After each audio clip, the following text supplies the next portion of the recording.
দেখো অনেক সবজি আজকে এনেছে এখানে, এই যে এইগুলো অনেক কিছু রয়েছে, বরবটি আছে, এইসব রয়েছে, এগুলো এখন কাটবো।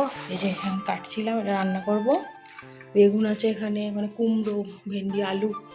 চলো, ভাত বসানো আছে, এই যে দেখো। এখন আমাকে করতে হবে রান্না।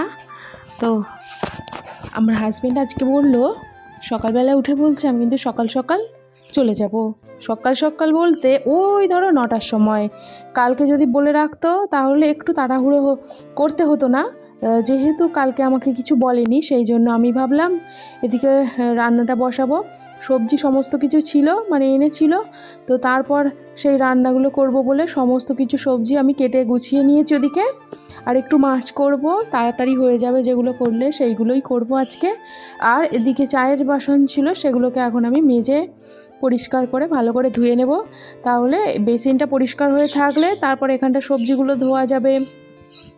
তারপর কিছু বাসন থাকলো রান্না করতে করতে, সেইগুলো কিন্তু বেসিনের মধ্যে রাখা যাবে। যে কারণে আমি এখন বাসনগুলোকে এখন মেজে নিচ্ছি। মেজে ধোয়া হয়ে গেলে তারপর রান্না করব।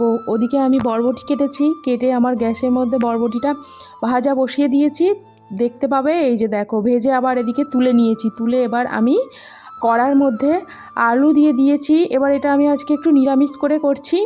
এদিকে আমি আলু দিয়েছি, পোস্ত, কাঁচা লঙ্কা, আদা, টমেটো, এগুলো বাটা দিয়ে আমি আজকে বরবটি যে আলু পোস্ত করব সেটা দিয়ে করছি। অন্য একদিন রসুন দেয়া হয় সামান্য, কিন্তু আমার ঠিক রসুনটা ভালো লাগে না। তো সেই কারণে আমি রসুনটা কিন্তু আজকে দিচ্ছি না। আজকে আমি নিরামিষ করেই করলাম, খুব ভালো হয়েছে খেতে। আর তোমরা এইভাবে করবে, খুব ভালো হবে খেতে। আর পোস্ত দিয়ে করলে আরও বেশি ভালো খেতে হয়। ওদিকে দেখো, গ্যাসের বাঁ সাইডে যেটা, সেই দিকে বসিয়ে দিয়েছি বরবটি আলুর তরকারিটা, যেটা হচ্ছে চচ্চড়ি, ওটাকে বসিয়ে দিয়েছি। ওটা হচ্ছে মিডিয়াম ফ্লেমে। ও মাঝে মাঝে নাড়ছি, নেড়ে দেখলাম আলুটা এখনো সেদ্ধ হয়নি, একটু বাকি আছে।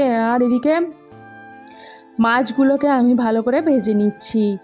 আর মাছগুলো আমি এরকম করেই ভাজি, অনেকে হালকা ভাজে, কিন্তু আমাদের হালকা ভাজা ঠিক ভালো লাগে না। সেই কারণে মাছটা একটু ভালো করে ভাজা করতেই হয়। আমি এখন মাছ ভাজা হয়ে গেছে ওদিকে। আর এবার আমার তরকারিটা হয়ে গেছে। দেখতে কত সুন্দর লাগছে দেখো, খেতেও কিন্তু খুব ভালো হয়েছে। তোমাদেরকে পরের কোনো একদিন আমি তোমাদেরকে রেসিপিটা বলে দেবো, তোমরাও এরমভাবে করবে, দারুণ খেতে হয়। তারপর এদিকে মাছের ঝাল করব, যে এখন মাছের ঝালের জন্য আমি কড়া বসিয়ে দিলাম। তারপর মাছের ঝালটা যেমন করে করে নর্মাল, তেমন করেই করা হয়ে গেছে। তারপর সমস্ত খাবার দাবার মানেগুলো সমস্তটা আমি ডাইনিং টেবিলে আনলাম। কেন বলো তো, আমার হাজব্যান্ড যেহেতু বললো 9টার মধ্যে বেরিয়ে যাবে, ওদিকে আমার মেয়ের স্কুলেরও দেরি হয়ে যাচ্ছে, 9টায় বেরোবো। তো সে কারণে একটু তাড়াহুড়ো তো ছিলই। তো সেই জন্য আমি তাড়াহুড়ো করে রান্না করে নিয়েছি। এই নিয়ে এসে ফ্যানটা চালিয়ে দিয়েছি, এগুলো সব একটু ঠান্ডা হয়ে যাবে, ততক্ষণ আমি সব টিফিন কৌটোয় ভরে দেবো। দেখো 3-4টে টিফিন কৌটো নিয়েছি, একটা চাটনি দেবো, একটা ভাত দিয়েছি, একটা তরকারি, একটা মাছের ঝাল দেবো, বেগুন ভাজা, সমস্তটা এগুলোতে দিয়ে দেবো। আর একটু ঝোল হয়েছে অল্প সামান্য, ওটা দেবো না, আর ওটা খেয়ে যাবে। আর এদিকে জলের বোতল সমস্ত কিছু এখন গুছিয়ে দিচ্ছি, দেখতে পাচ্ছ। সমস্তটা গোছানো হয়ে গেলে তারপর একটা ব্যাগ আছে, প্লাস্টিকের মধ্যে করে আমি গুছিয়ে দেব। গুছিয়ে দিয়ে তারপর এবার আমি মেয়েকে আনতে বেরোবো। এদিকে আমিও রেডি হয়ে যাচ্ছি, কারণ লেট হয়ে যাচ্ছে, মেয়েকে আনতে যাব। আর ওয়েদারটাও মাঝে মাঝে খারাপ হচ্ছে, কোনো সময় ভালো, কোন সময় বৃষ্টি হবে বলা যায় না। তো সেই কারণে হাতে একটু সময় নিয়ে বেরোতে হয়, যেহেতু আমাদের এখান থেকে এখন অনেকটা দূর যেতে হবে আনতে। তো সেই জন্য আমি এখন বেরিয়ে যাব।